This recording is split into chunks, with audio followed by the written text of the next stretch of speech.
Hoy tendremos la séptima parte de la naturaleza de Cristo. Va a ser un tema que evidentemente no va a dejarnos indiferentes. Vamos a seguir con las lecturas de los escritos de Ellen White, que nos van a dar paso a un posterior tema donde haremos algo más, y es volver a textos bíblicos. Una vez más veremos cómo todo lo que hemos presentado hasta ahora no es ninguna tontería. Sé que a muchos no les gusta, pero es la verdad. A partir de aquí, que cada uno decida por sí mismo. Aún nos queda mucho por presentar sobre esta materia. Vamos a empezar con una oración.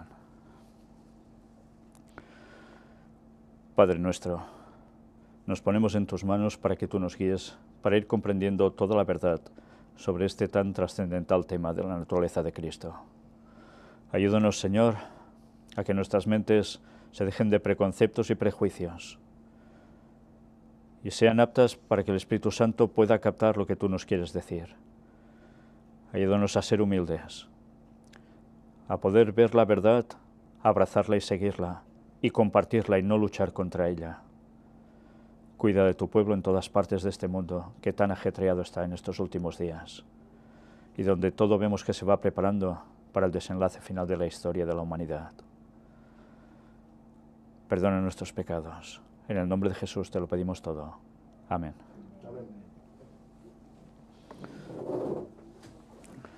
Bien, hay dos ilustraciones en el día de hoy. Una es la que veis a mi espalda. Esta es una ilustración para que entendamos quién era el primer Adán y quién fue el segundo Adán. Hemos venido hablando sobre todo esto y hemos venido mostrando cómo Jesús vino como Adán, sin tendencia al pecado. Y eso no es ningún invento y lo hemos demostrado. Pero aún hay más. Fijaos en esta imagen de portada. Nuestro Salvador pone debajo, ¿verdad? Y bueno, ahora quizás algunos diréis, oh, estáis haciendo idolatría, estáis mostrando imágenes ficticias de Cristo, etcétera, etcétera. Una vez más digo, son imágenes ilustrativas para poder situar el tema. Pero quiero deciros algo que ya expuse cuando estuve tratando los temas sobre Ellen White. Esta ilustración que veis aquí sobre Jesús, Ellen White la tenía como cuadro. Sí, la tenía como cuadro. Porque cuando vio esa pintura, llegó a decir que era lo más preciso que había visto sobre Jesús cuando se le fue mostrado a ella. Jesús se parecía mucho, no exactamente igual, pero se parecía mucho a este retrato. Bien, pues fijaos lo que tantas veces pasa. Ella tenía ese cuadro colgado en su casa.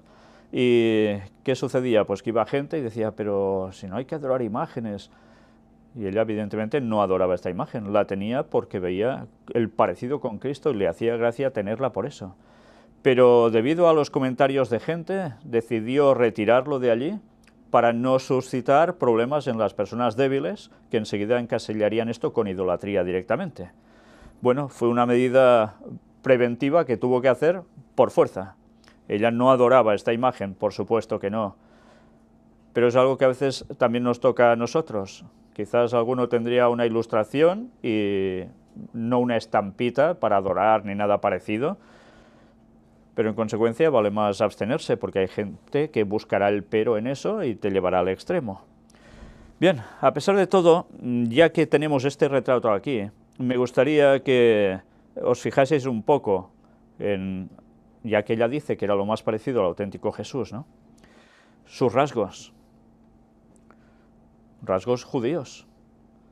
Evidentemente, sus cejas gruesas, una nariz prominente, bastante recta, la punta de la nariz siempre un poco hacia abajo, como cualquier judío,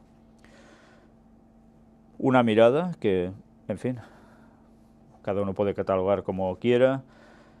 Ya os digo, se parecía, no era exactamente igual, pero es algo que hay personas que me habían pedido incluso, ¿por qué no muestras esa imagen de la que una vez habías hablado, etcétera, etcétera? Bueno, pues aquí la tenéis.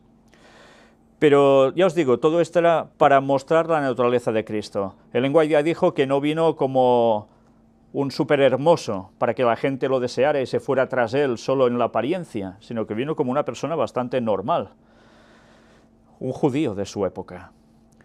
Hoy vamos a ver parte de esto y otras cosas. Y vamos a hacerlo, recordemos, naturaleza física, mental y moral. Vamos a ver una vez más un poco de todo, no vamos a separarlo. Y vamos a cambiar la imagen para ver otra cuestión. Vamos con un texto.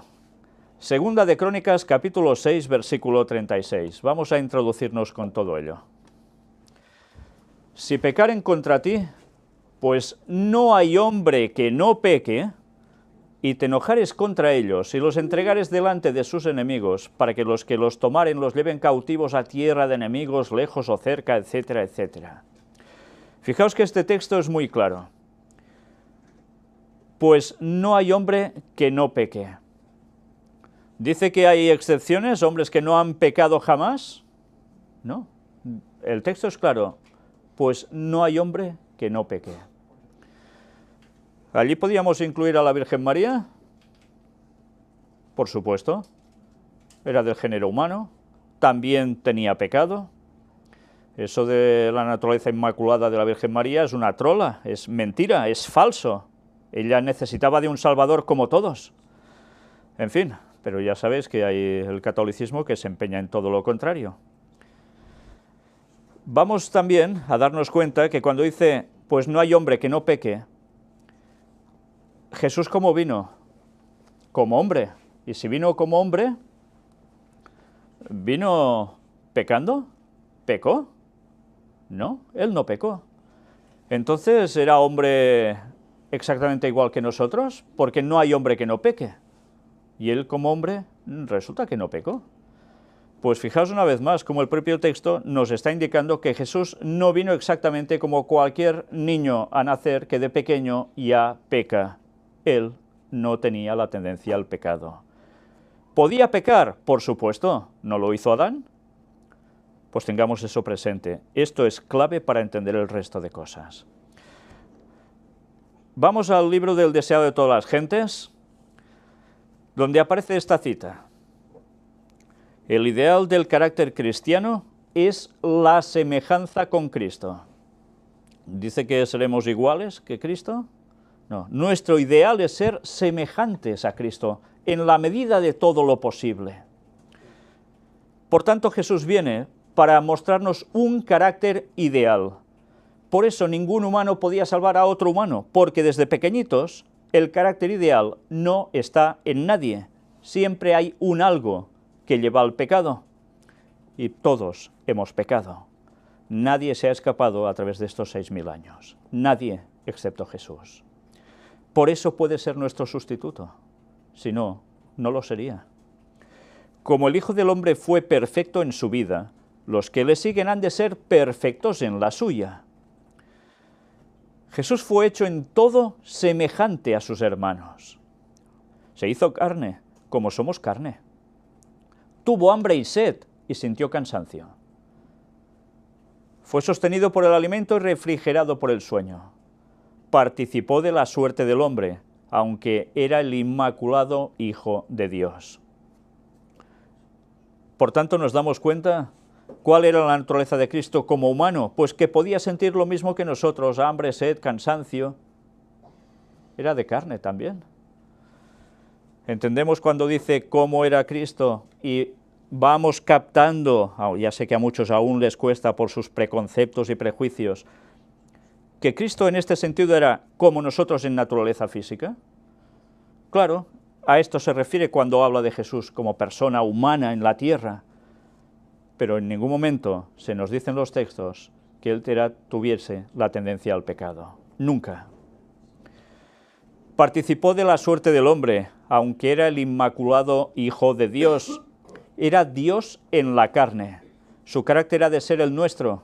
El Señor dice de aquellos que creen en Él, habitaré y andaré en ellos, y seré el Dios de ellos, y ellos serán mi pueblo. Cristo mismo va a ser nuestro Dios y seremos su pueblo. Bueno, pues los textos, las citas son muy claras. Falta querer comprenderlas. Vamos al comentario bíblico adventista, tomo 7a, donde nos dice aquí: grande es el misterio de la piedad. Hay misterios en la vida de Cristo que deben ser creídos, aunque no pueden ser explicados. La mente limitada no puede sondear el misterio de la piedad.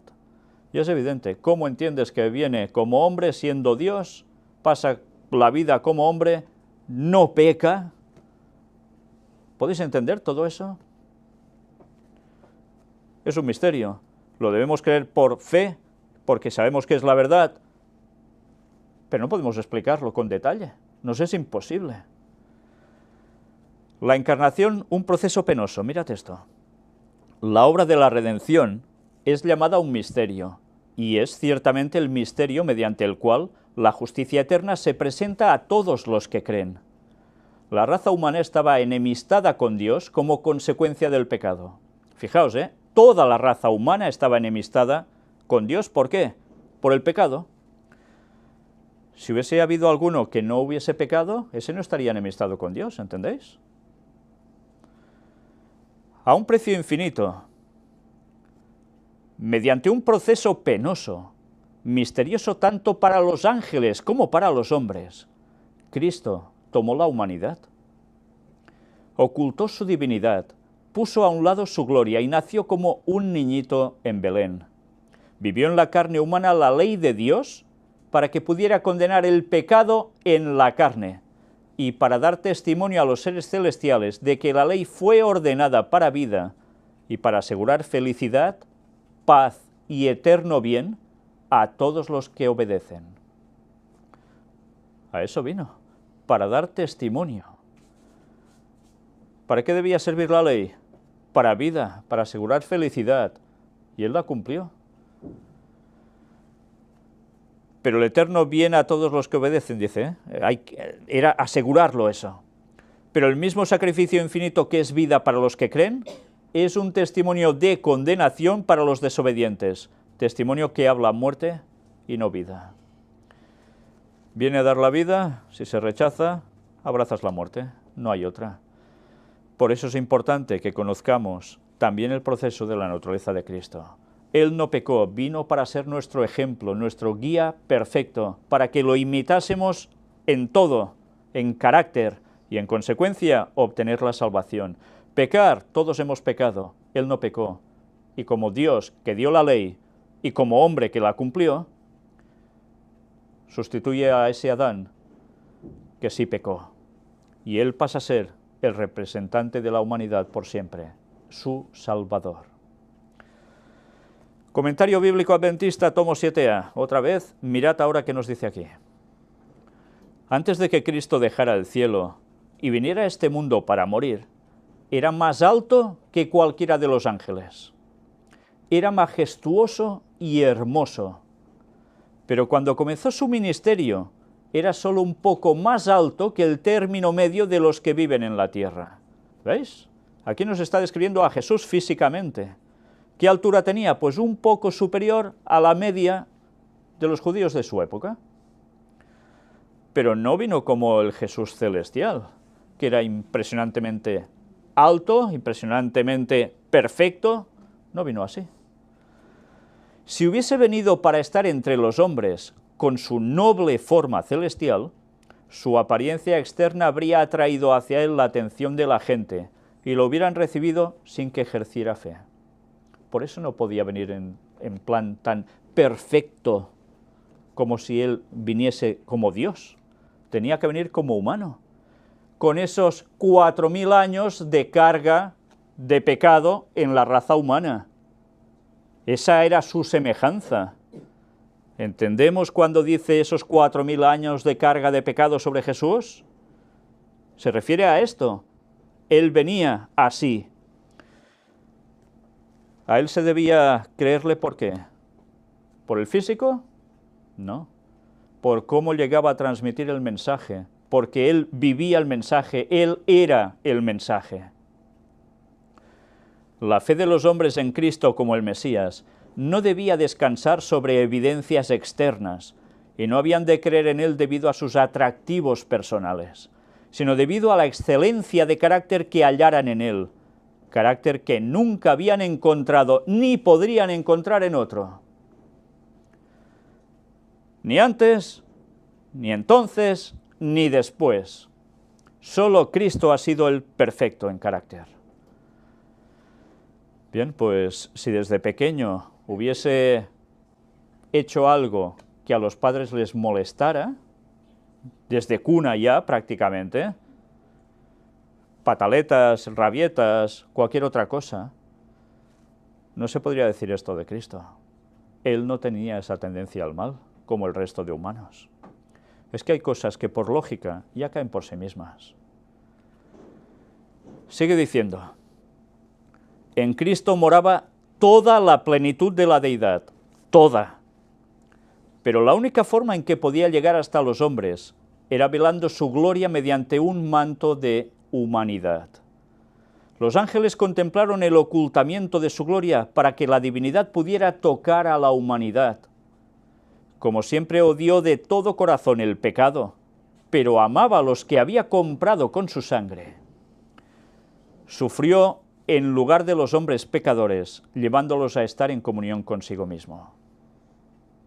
Es una descripción muy clara de su proceso como dejar el cielo, venir a la tierra y conseguir todo esto. Este es el misterio en el que anhelan mirar los ángeles. Desean saber cómo Cristo pudo vivir y trabajar en un mundo caído, cómo pudo mezclarse con la humanidad pecadora. Para ellos era un misterio que aquel que odiaba el pecado con intenso odio sintiera la más tierna y compasiva simpatía por los seres que cometían pecados. No lo entendían, ¿eh?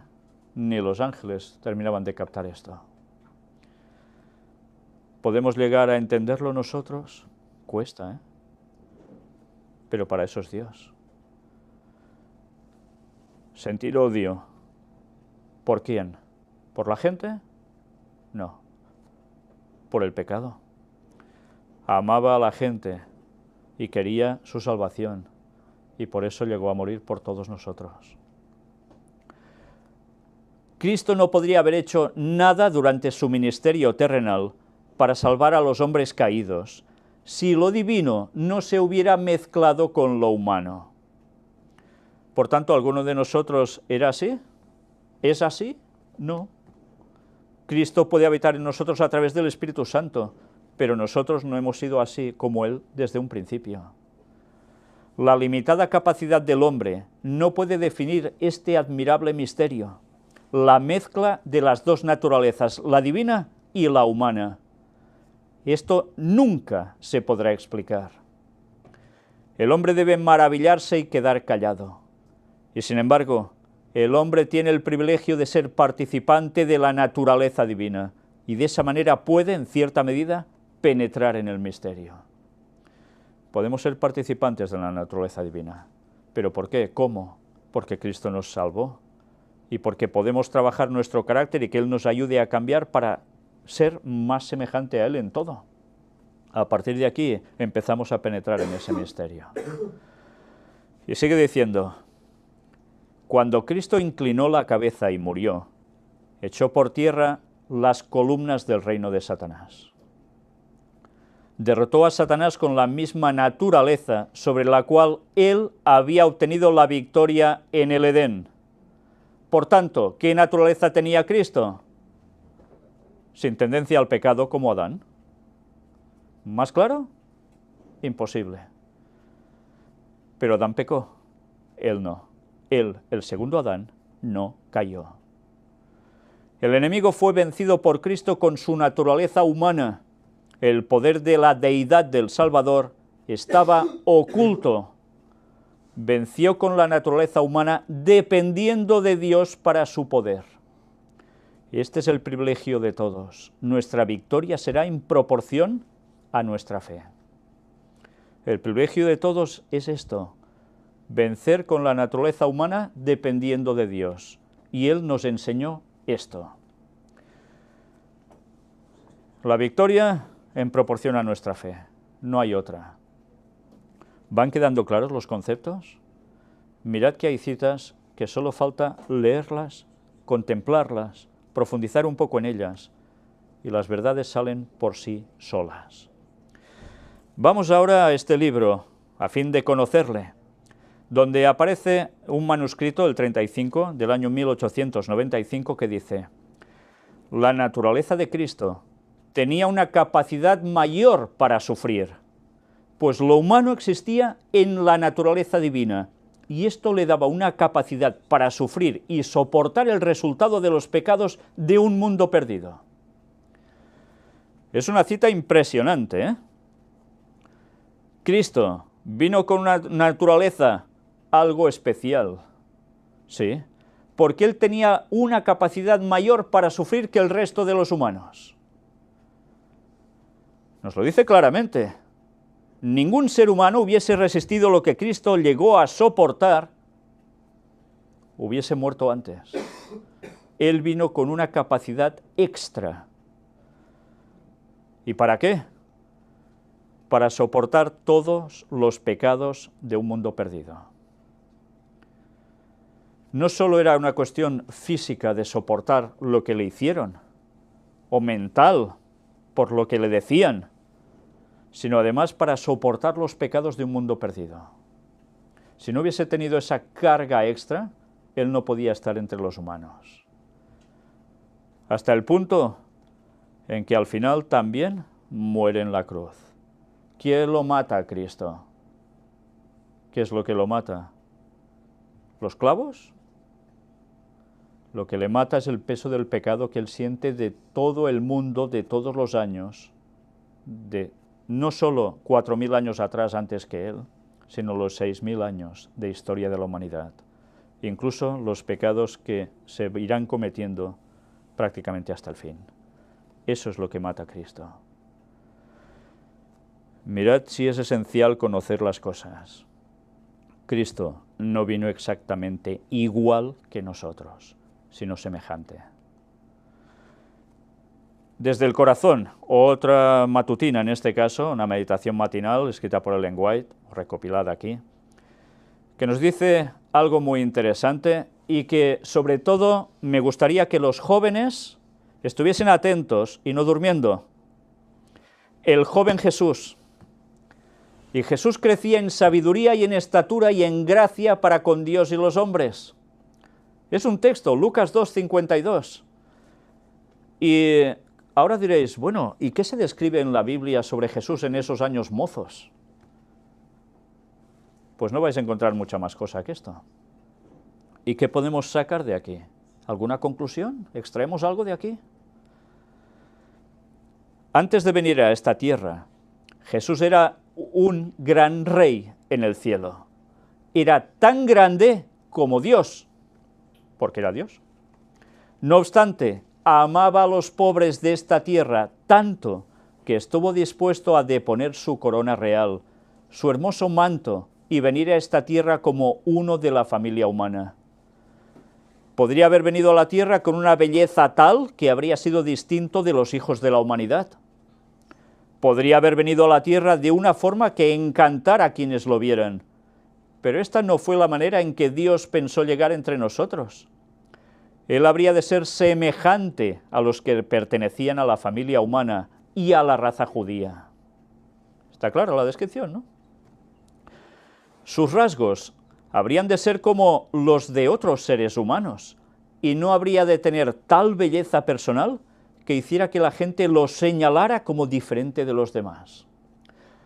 ¿A quién señalaron en el antiguo Israel como diferente a los demás y que les encantaba como rey? Saúl. Destacaba mucho por encima de todo el resto de la población. Además, parece ser que era muy guapo, muy bien plantado.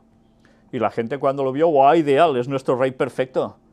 Pues vaya saldo les salió después. Vaya saldo. Jesús no tenía que venir así, no tenía que atraer a la gente en ese sentido. Tenía que ser algo totalmente distinto, una persona normal, aparentemente normal entre todos. Había venido para tomar nuestro lugar, a ofrecerse a sí mismo en nuestro lugar, a pagar la deuda que los pecadores debían. O sea, todos. Aquí no se escapaba nadie. Habría de vivir una vida pura sobre la tierra y mostrar que Satanás había mentido cuando propuso que la familia humana le pertenecía a él para siempre y que Dios no podía arrebatarla de sus manos. Vaya planteamiento el de Satanás, ¿eh? La familia humana le pertenecía a él para siempre, porque Adán pecó y todos han pecado, por tanto, todos para él. Y Jesús vino a desbaratar eso. Vino a mostrar que Dios sí podía arrebatarle a la gente de sus manos. La raza humana contempló a Cristo como bebé, como un niño. Sus padres eran muy pobres y no tuvo nada sobre la tierra, excepto lo que tienen los pobres. Pasó por todas las pruebas que enfrentan los pobres y los humildes desde que son bebés y niños, desde su juventud hasta su adultez. A veces podemos pensar, bueno, era carpintero su padre y él siguió con el oficio, pues deberían vivir muy bien. No, no, vivían lo justo para sobrevivir, no más, no más. Ahora habrá carpinteros que viven bien, otros irán más justitos. Pero en ese tiempo el carpintero precisamente no brillaba por ser un ultra rico, ¿eh? Y en consecuencia, ¿qué sucede? ¿Qué nos viene a enseñar? Él podía haber dicho, vengo como rey en la tierra, o vengo como un caudillo, o vengo como a saber qué importante persona. Y no, no vino así en ningún momento. Vino pasando penurias desde que nació hasta que murió. Y es Cristo nuestro Creador, el Rey del universo. ¿Podéis entender eso? A mí se me escapa, pero me maravilla. En su juventud, trabajó con su padre en el oficio de carpintero, y así mostró que el trabajo no es algo de lo cual avergonzarse. Qué bonito, ¿eh? El trabajo no es algo de lo que hay que avergonzarse. ¿Por qué? Porque el trabajo dignifica a la persona. ¿Sabéis? Siempre recuerdo a veces cuando con mi hermano pintábamos y había personas que para no saludar a alguien que iba de pintor aún por la calle, pues hacían ver que no te veían. Acercarse a un pintor, ellos tenían otro estatus. Bueno, pues es algo que ha pasado. Y hay oficios que son considerados como purria prácticamente, cosas de chusma. Da igual si eres un basurero, que si eres un carpintero, que si tienes otro trabajo. Lo importante es que seas digno y el trabajo te ennoblezca. Por desgracia, ya se ha encargado Satanás de hacer que los trabajos, en vez de dignificar, terminen aplastando a la persona. Pero aún y así el trabajo sigue dignificando, porque, ¿sabéis? Una persona que no trabaja, que no está ocupada, tiene la mente puesta en otras cosas, y normalmente no son positivas. El ocio es el peor enemigo del hombre.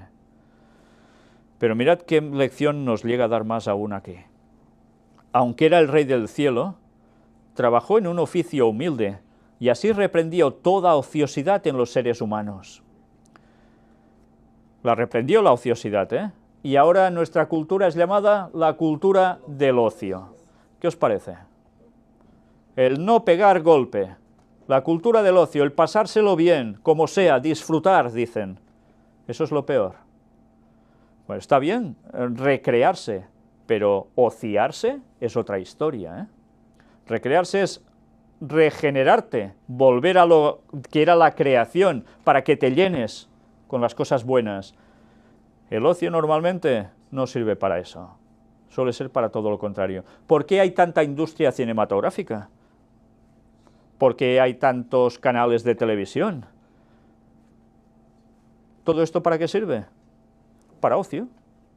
No hacen nada y van viendo cosas que normalmente de buenas tienen poco.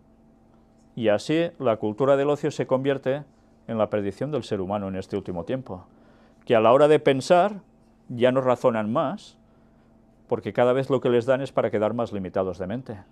y en consecuencia se forman borregos en vez de ovejas para el Señor. Quienes están ociosos no siguen el ejemplo que Cristo ha dado, porque desde su niñez fue un modelo de obediencia e industria. Atención a esto, desde su niñez fue un modelo de obediencia.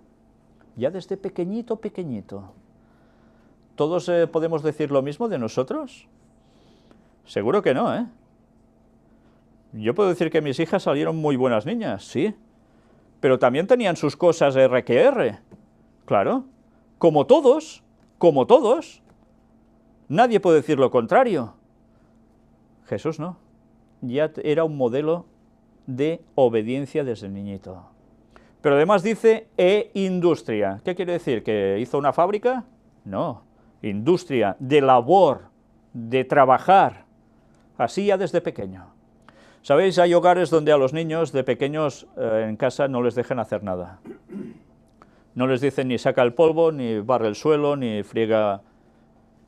No los educan para eso. Y después, no solo no hacen esto, sino que van creciendo y su tendencia es la ociosidad, no pegar golpe. ¿Sí? ¿Sabéis? El lenguaje escribe mucho sobre eso. Hay que educar a los niños desde pequeños para que ayuden en las labores del hogar. Ayuden a sus madres, a su padre. Evidentemente, según su capacidad. Tampoco se trata de esclavizarlos, ¿eh? Pero todo eso forma parte de la educación. Y Cristo vino así desde pequeño para darnos un ejemplo de cómo debemos funcionar como seres humanos. Era un placentero rayo de sol en el círculo del hogar, ya desde pequeño. ¿Qué os parece? Ahora podemos decir, cuando vais a casa de alguien que tiene hijos pequeñitos, que son un rayo de sol. Bueno, oh, qué bonitos son los niños, sí, pero a veces son un rayo de otra cosa.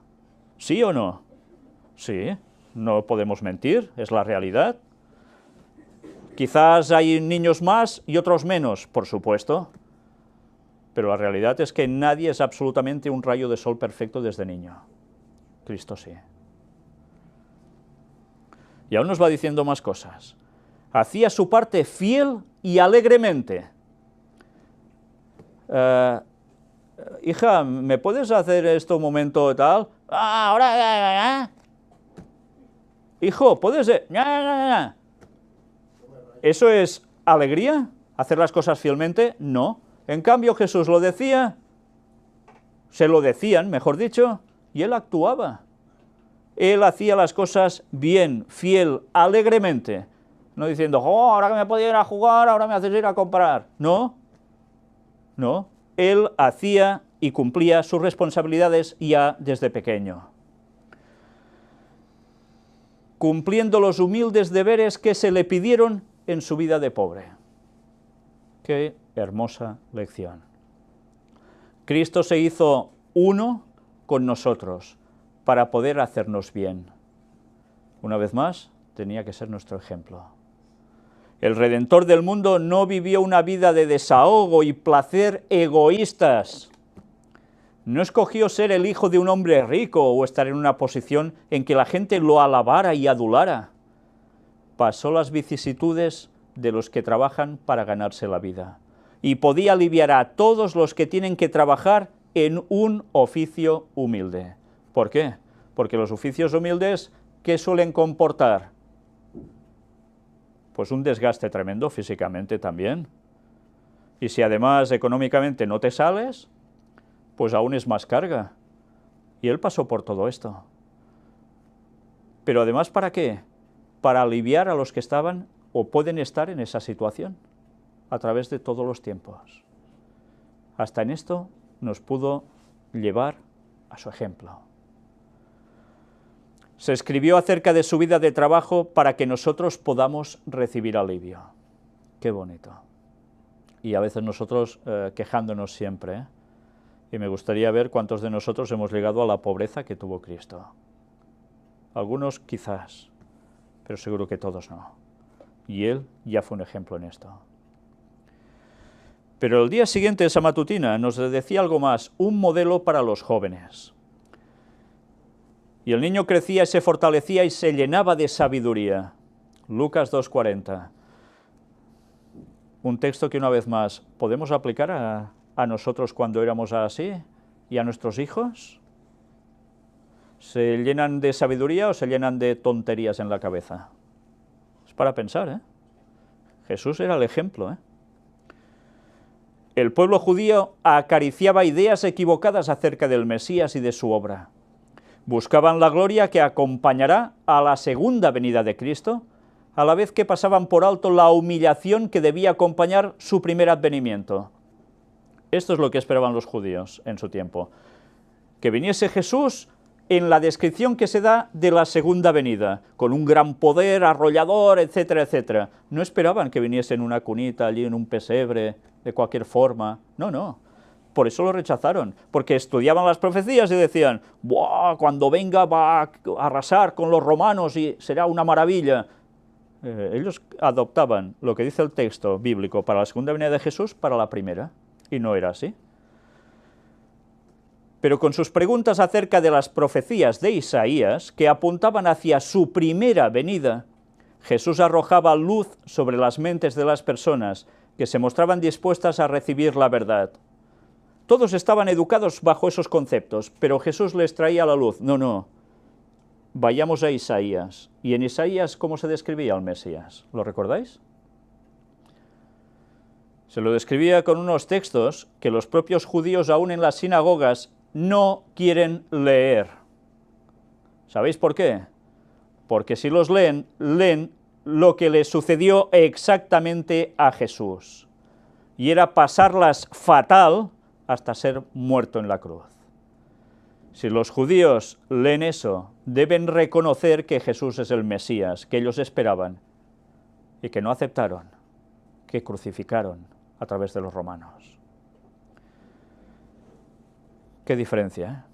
Jesús no los llevaba solo a los textos de la segunda venida, los llevaba a la primera, en el cual todo hacía referencia a Él, y no eran precisamente cosas nada agradables. Los judíos no querían un líder, un Mesías, que fuera así. Querían a alguien que fuera un líder a nivel mundial y que los llevara a ellos a lo mejor del poder en todo el mundo. Antes de venir a la tierra, Él mismo les había dado estas profecías a sus siervos, quienes las habían escrito. ¿Quién da la profecía? A los profetas. ¿Dios Padre? Jesús. Sí, inspiraba, dando a conocer lo que debía suceder. Y resulta que, ¿qué sucede después?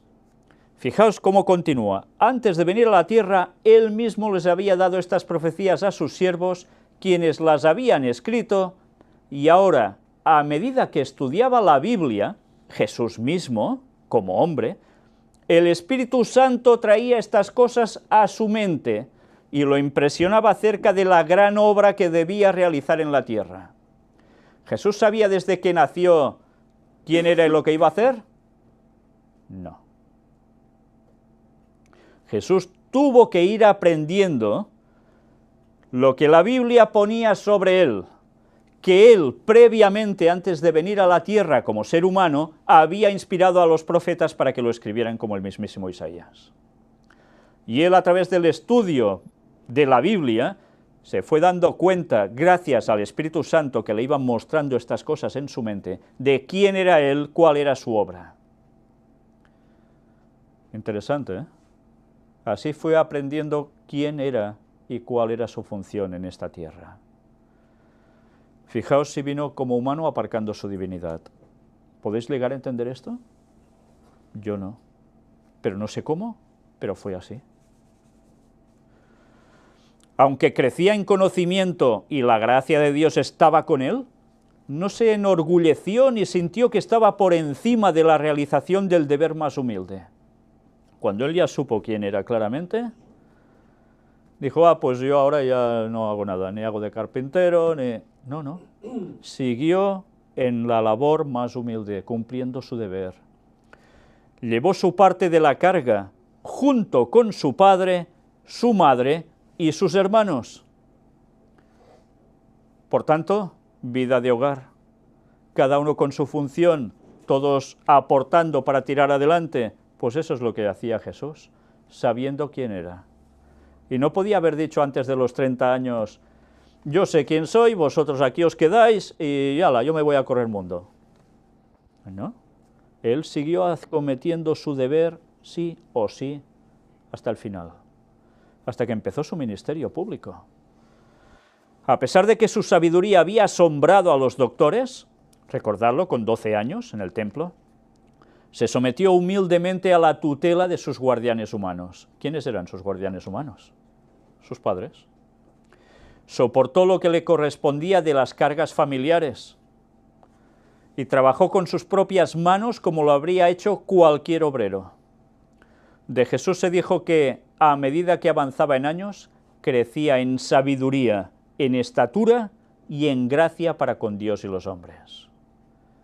Crecía a todos los niveles, a todos, perfección tras perfección. Pero qué interesante, ¿eh? Cumplía con sus propias manos su trabajo como cualquier otro obrero. Y hay algunos que cuando ya tienen un cierto cargo en la iglesia, haz tú esto, haz tú lo otro, y yo, no, yo mando. Qué triste. El conocimiento que adquiría diariamente acerca de su misión maravillosa no lo descalificaba para la realización de los deberes más humildes. Qué bonito. Realizaba alegremente el trabajo que les corresponde a los jóvenes que viven en hogares humildes presionados por la pobreza. ¿Qué hay que hacer en los hogares pobres que a veces no tienen ni agua cerca? Tienen que ir a buscar el agua, ¿no? Con cubos como pueden, cargados de mala manera. Tienen que ir a buscarse la vida como pueden. Pues él cumplía su deber sabiendo todo cómo iba a funcionar después. Es una lección para todos. Aquí no sirve eso de, como se habla en este país, no sé en otros países, de escaquearse, de escorrer el bulto. Cuando tienes que hacer algo, que lo haga otro, yo me voy para allá para que no me pillen. No, Jesús cumplía con su cometido.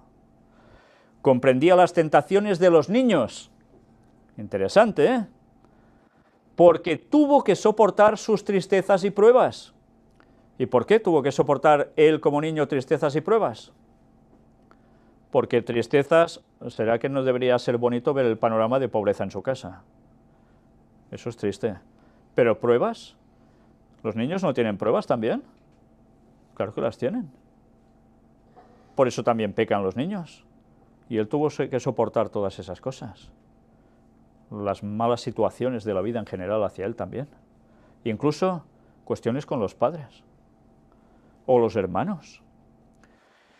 Su propósito de hacer el bien fue firme y constante. Aunque fue inducido hacia el mal, rehusó apartarse una sola vez de la verdad y la rectitud más estrictas. Fue inducido hacia el mal, pero no tenía tendencia al mal. He aquí una gran diferencia. Mantuvo una obediencia filial perfecta, pero su vida inmaculada suscitó la envidia y los celos de sus hermanos. Mira qué bien lo tenía en su casa, ¿eh? Hasta sus propios hermanos le tenían envidia, celos. ¿Por qué? ¿Por qué se tenía envidia y celos de alguien perfecto? Pues fácil, ¿no? Porque los otros se daban cuenta de su imperfección. ¿Y qué querían hacer con Cristo? Pues que fuera como ellos, no fuera tan perfecto. Eso les molestaba, porque sabían que ellos se veían obligados a tener que cambiar, porque esa era la meta para ser como persona auténtica que Dios quiere. Y la gente no quiere cambiar. La gente normalmente no queremos cambiar. Ya nos va bien hacer las cosas mal y ser con tendencia al mal y quedarnos tan anchos. Pues mirad qué sucede con toda esta cuestión. Su niñez y su juventud fueron cualquier cosa menos fáciles y alegres. Sus hermanos no creían en él y se irritaban porque no actuaba como ellos en todas las cosas, ni se transformaba en uno de ellos en la práctica del mal.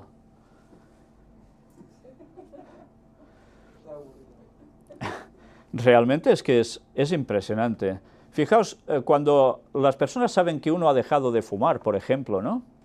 Sus compañeros, ¿qué le suelen decir? ¡Oh, qué bien lo has conseguido, tú sigue firme! ¿Le suelen decir eso? ¡Ah, fuma, fuma, que estás aguantando y después qué! No, no, si vas a caer igual como todos. Esa es la perspectiva de la gente. ¿Querer perfeccionarse? No, ir a chinchar para que los otros sigan siendo unos porquerías de humanos. Sí, es lo que se busca. Y Satanás está detrás de las personas chinchando para que se muevan a decir cosas para practicar el mal como ellos. Por eso la gente no resiste la ley de Dios, porque sabe que la ley te dice, tú debes ser así y eres así. Y si no cambias y te conviertes así, te quedas fuera. La gente no quiere cambiar, prefiere seguir a la suya. Y si no haces como ellos, ¿qué? Eres el bicho raro. Y te irán criticando, irán inventándose cosas sobre ti, lo que haga falta. Y como además somos humanos, y aún no somos perfectos, siempre hay algo en nosotros que se lo pone fácil a los demás, a pesar de las cosas que se pueden inventar. Eso que nos enseña que debemos buscar la perfección en Cristo sí o sí. Y si dicen algo mal de nosotros, que sea porque se lo inventen, no porque sea verdad. En su vida hogareña fue alegre, pero nunca ruidoso. Vaya lección en una sola frase. Vaya lección. Su vida hogareña, que resulta que es de pasar penurias, pero fue alegre dentro de todo. ¿Por qué? Bueno, antes dice que eran momentos menos fáciles y alegres. Evidentemente, pasó por situaciones de todo, pero él, su tendencia, ¿cuál era? A la alegría, porque él era perfecto.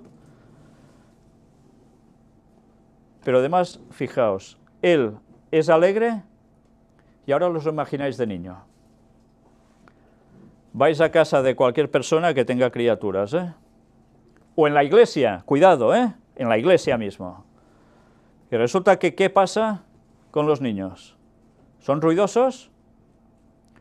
Y lo peor es que los niños pueden ser ruidosos, pero lo peor es cuando los padres ni les va ni les viene que sean ruidosos. Pues no, señor. Se puede ser movidito, vale, pero no ruidoso. No estar gritando, pataleando y haciendo el tonto. No toca para cristianos ni de niños, y los padres deben poner punto a esa situación y encauzarlos por donde toca. No quiere decir que les tengan que dar de bofetadas para que cambien enseguida. Hay que educar. Pero eso hay que ponerlo en cada hogar. No puede ser que los hijos de los cristianos sean cabras locas. Deben ser cristianos de pequeños. Ahora os imagináis a Jesús gritando por su casa. ¿Os lo imagináis?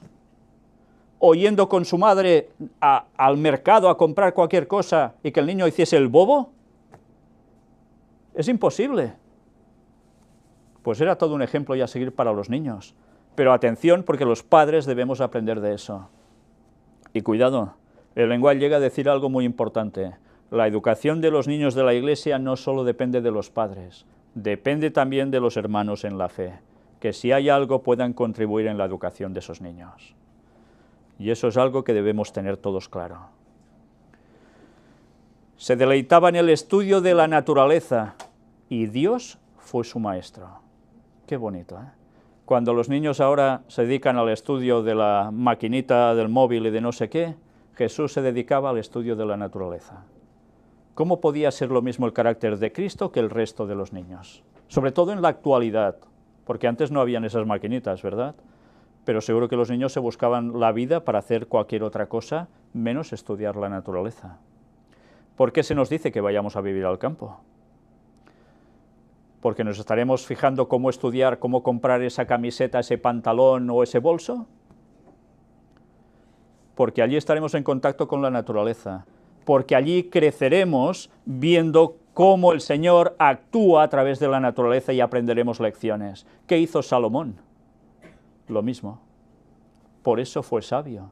Dios podía trabajar en él, en ese sentido. Y nosotros somos llamados a ir a vivir al campo por esto. Necesitamos la naturaleza, necesitamos aprender las lecciones que nos da la creación de Dios. incluso a través del pecado que ha caído en ella. Y Jesús hacía esto, el estudio de la naturaleza. En otros lugares Ellen White describe como a veces cuando el sol ya se iba, Jesús se ponía hacia un lugar apartado y empezaba a contemplar todo, la naturaleza, el firmamento, cuando la puesta de sol llegaba, esos matices preciosos. Esto hacía Jesús. ¿Esto lo podéis hacer en medio de una ciudad? Bueno, depende de la ciudad, ¿no? Pero normalmente no. Y Dios fue su maestro. Dios puede ser nuestro maestro de un modo claro cuando estamos en consonancia con lo que Él quiere, con la vida que quiere que llevemos. Entonces puede ser nuestro maestro directamente. Vaya lecciones, cuidado, he dicho para los jóvenes, pero ya veis que aquí entramos todos, nadie se escapa. Vamos a dejar las citas de lenguaje aquí, aún seguirán el próximo día, y vamos a centrarnos en Romanos 3, del 19 al 26. Antes hemos visto que todo hombre ha pecado, y lo decía ya el Antiguo Testamento. Hay gente que ignoraba ese texto, se creía que esto solo aparecía en el Nuevo Testamento. No, en el Antiguo Testamento ya se decía, todos pecaron. Pero sabemos que todo lo que la ley dice, lo dice a los que están bajo la ley, para que toda boca se cierre y todo el mundo quede bajo el juicio de Dios. Ya que por las obras de la ley, ningún ser humano será justificado delante de él, porque por medio de la ley es el conocimiento del pecado. Y todos cuando nos miramos a la ley decimos, pues ya la he pifiado por algún sitio, por tanto hemos pecado. Pero ahora, aparte de la ley, se ha manifestado la justicia de Dios, testificada por la ley y por los profetas. La justicia de Dios por medio de la fe en Jesucristo, para todos los que creen en Él, porque no hay diferencia, por cuanto todos pecaron y están destituidos de la gloria de Dios. Si lees hasta aquí dices, pues a partir de aquí ya estamos todos listos. Para mal. Todos hemos pecado, todos estamos destituidos de la gloria de Dios. Pero gracias a Dios, seguimos leyendo y vemos, siendo justificados gratuitamente por su gracia mediante la redención que es en Cristo Jesús. Tranquilos, Dios nos va a salvar porque Jesús ha muerto por nosotros. Él nos dio un ejemplo de vida perfecta y es nuestro sustituto perfecto. Y nos da la salvación. Gratuitamente ha pagado por nosotros. Cuando nosotros deberíamos tener la muerte eterna por nuestras transgresiones, Él viene y siendo perfecto muere y paga por nosotros, para que tengamos vida eterna junto a Él, que es quien da la vida. A quien Dios puso como propiciación por medio de la fe en su sangre, para manifestar su justicia, a causa de haber pasado por alto en su paciencia los pecados pasados. Qué bonito. El Señor, si tenemos la fe en Cristo y queremos seguirle plenamente, cumpliendo su voluntad en la ley y más, coge nuestros pecados pasados y los pasa por alto. Cuando nosotros aún a veces nos retraemos cosas, Tú has hecho esto, has hecho lo otro, y quizás hace 20 años, pero es igual, ahí está. Y va el Señor y dice, pues mira, Cristo muere por ti, estás justificado, tus pecados pasados son pasados por alto, olvida, sigue adelante, hay una nueva vida y que va a ser eterna, con la mira de manifestar en este tiempo su justicia, a fin de que Él sea el justo y el que justifica al que es de la fe de Jesús. Él nos justifica, Él es el justo, no ha habido otro en toda la historia. Gracias que vino Cristo a salvarnos, porque si no, de nada nos servía ni pensar si vino con esta naturaleza, si vino con la otra o la de más allá. Pero son conceptos que debemos tener claros para no caer en error. Sabéis, las personas a veces no se plantean la cuestión de si Cristo es igual exactamente a Dios Padre, ni el Espíritu Santo igual. Y hay personas que dicen, no, Dios Padre es excelso, Jesús está un poco por debajo porque de algún modo sale de Él, y entonces no creen en la Trinidad como con el Espíritu Santo como Dios, porque hablan solo de Dios Padre y Dios Hijo. En el momento en que se toma esa postura de que Dios Padre aquí y Jesús aquí, ¿dónde se pone al Espíritu Santo? ¿Es igual a Cristo, igual al Padre? ¿Procede de ellos? Pues si procede de ellos solo así como así, es solo un poder. ¿Os dais cuenta de dónde lleva el no conocer bien la naturaleza de Cristo? Desde su inicio en el cielo, si es que tuvo inicio, que no lo tuvo, hasta ahora, y hasta más allá. Si nosotros negamos que Cristo es exactamente igual que el Padre en este sentido, negamos también al Espíritu Santo. ¿Os extraña que haya gente que no llegue a estas conclusiones y empiece a divagar y a creer cosas que no son? ¿Sabéis por qué? Porque rechazan el papel del Espíritu Santo en todo esto. Quieren ignorar que es la tercera persona de la divinidad. Y los que creen que es la tercera persona de la divinidad y dicen que Cristo es algo distinto al Padre, como algo inferior que ha salido de él, ¿en qué papel sitúan al Espíritu Santo?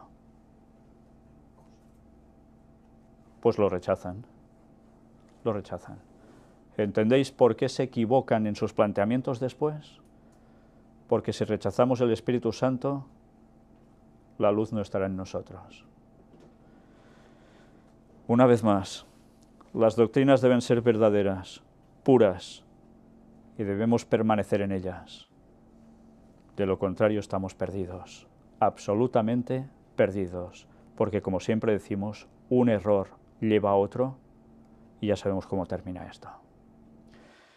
Que Dios cuide de su pueblo en estos últimos tiempos, porque todo está siendo removido, y más que lo será. Permanezcamos firmes en la fe, unidos en un mismo sentir, en una fe, un Señor, un bautismo, y dejémonos de historias inventadas, porque nos estamos jugando la salvación nuestra y la de muchos más. Que Dios os bendiga. Vamos a concluir con una oración.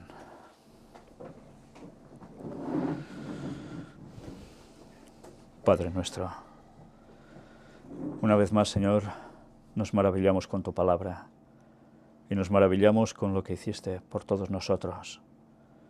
Gracias por el sacrificio de Cristo, que dejando su realeza, pasó aquí una vida de humildad absoluta. Te queremos pedir, Señor, que tengamos siempre presente su imagen de cómo funcionaba en esta vida, de todas las lecciones que nos llegó a dar, para que nuestro carácter vaya creciendo, reflejándose en ti, y seamos perfectos como tú eres perfecto en nuestra esfera, al igual que tú en la tuya. Ayúdanos a seguir creciendo en todos los niveles, a no conformarnos en cómo estamos, cómo somos, sino a querer cambiar, buscando siempre esta perfección que pides de nosotros.